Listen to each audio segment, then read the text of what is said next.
สบายดีพี่น้องเนาะเจ้ามาดับไฟเนาะสิพักเที่ยงเนาะทางให้พี่น้องเนาะ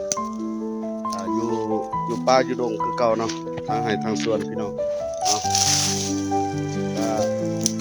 กับลาดเนาะส่วนคนได้เป็นสาวเนาะดังไฟพี่น้องตามวิถีชีวิตของคนบ้านนอกบ้านนาพี่น้องเนาะดังคืนห้ามคืนไฟกันเนาะเฮ็ดกินพี่น้องเนาะแล้วก็มีย่างเนาะคือปลาดุกเนาะตัวนึงคือเนาะก็ลามเนาะนี่ลามใส่กระบังไม่เฮียพี่น้องเนาะบ่ได้ถือหม้อมาเนาะตัดปลาดุกเนาะตัดปลาดุกที่ใส่ปลาดุกเนาะใส่บังไม่เฮียเนาะตามเนาะผมมีย่างเที่ยงเนาะ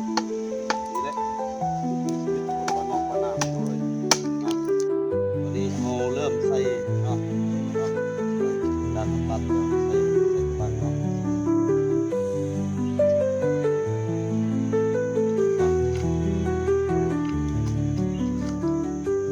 อยากใส่ปลาดุกเลยเนาะ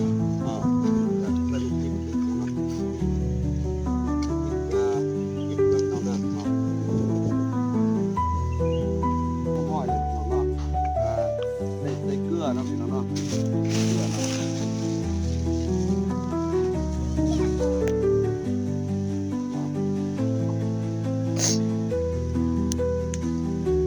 ตามด้วยแป้งนัวพี่น้องเนาะ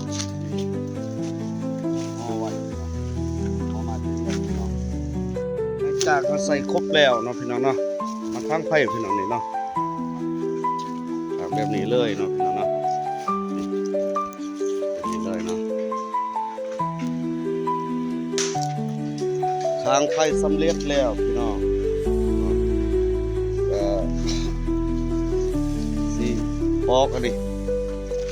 ยอดซานพี่น้องกันบ่ใส่ยอดซานเนี่ยก็สิกินบ่อิ่มเนาะพี่น้องเนาะเพราะว่าหลายคนซานเนาะ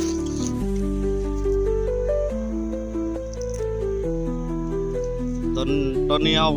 ปอกสั้นได้ลายเลยเนาะนี่พี่น้องเนาะได้ตัวนี้เลยใส่กระบังเนาะ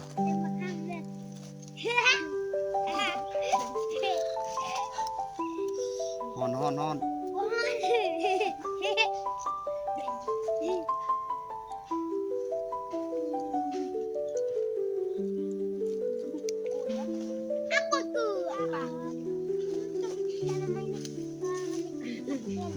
แล้วก็ลามต่ออีกพี่น้องเนาะ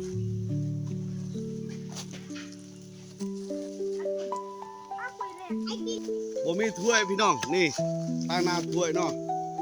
เราจะผ้าเครื่องเนาะ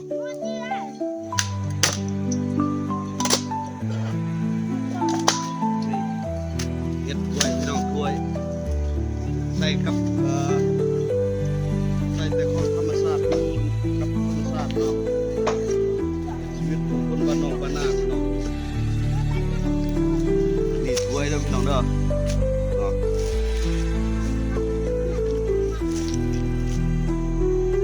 สุกแล้วพี่น้องเนาะย่อก่อนยันพริกบ่มุนเนาะ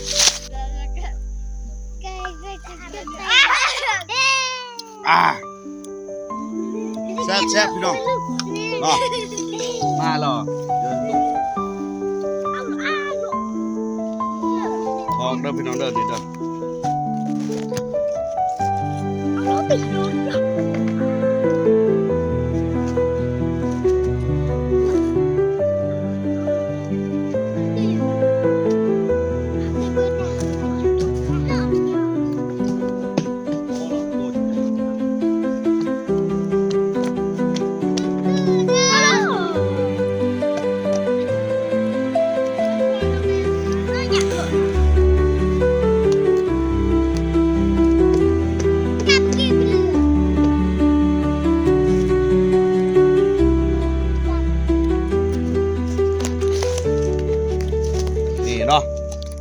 หน้าตากันสิประมาณนี้พี่น้องเนาะอาหาร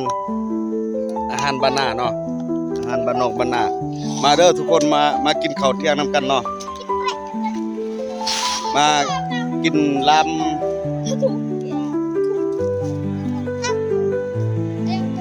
ปลาดุกเนาะปนกับยอดซานเนาะพี่น้องเนาะ